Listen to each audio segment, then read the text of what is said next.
வணக்கம் மக்களே.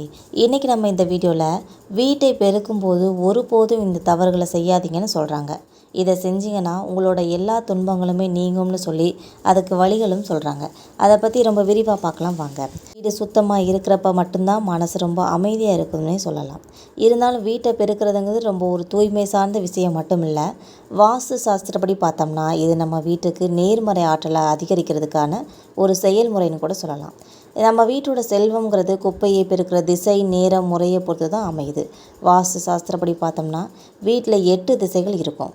முதல்ல வீட்டோட வடகிழக்கு மூலையிலேருந்து பெருக்க தொடங்கணும். இதுக்கப்புறமா தென்கிழக்கு வடமேற்கு திசைகள்லேருந்து குப்பைகளை சேகரிக்கணும். இறுதியாக வீட்டை பெருக்கிற பணியை தென்மேற்கு திசையில் நிறைவு செய்யணும். இது உங்களோட வீட்டோட பிரதான வாசலோட எதிர் திசையில் இருந்தாலும் சரி, வடகிழக்கு திசையில் தொடங்கி மேற்கு திசையில் முடிக்கிறது ரொம்ப சுபமானதாக இருக்கும்னே சொல்கிறாங்க. குப்பைகளை அகற்றுறதுக்கு நேரத்தை குறித்து வாஸ்து சாஸ்திரத்தில் சில விதிமுறைகளும் இருக்குது.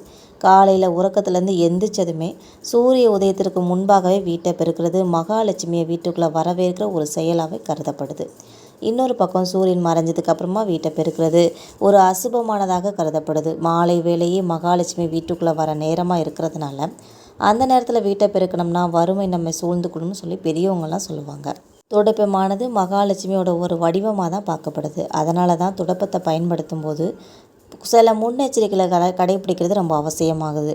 தவறுதலாக கூட துடைப்பத்தின் மீது உங்களோட காலால் மிதிக்கக்கூடாது. துடைப்பத்திற்கு சுவரில் சாஞ்சி வச்சிருக்கிறதோ அல்லது தலைகீழாக நிறுத்தி வச்சுக்கிறதோ வீட்டில் ரொம்ப சச்சரவுகளை ஏற்படுத்தும்.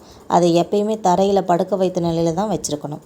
துடைப்பத்தை வெளியாட்கள் கண்களை படாதவாறு மறைவான ஒரு இடத்துல வச்சுருக்கணும். பாதி உடைந்த அல்லது மிகவும் தேஞ்சு போன பழைய துடைப்பங்களை பயன்படுத்துறது வீட்டில் ஒரு அமைதியின்மையும் குழப்பத்தையும் அதிகரிக்கும்னே சொல்லலாம்.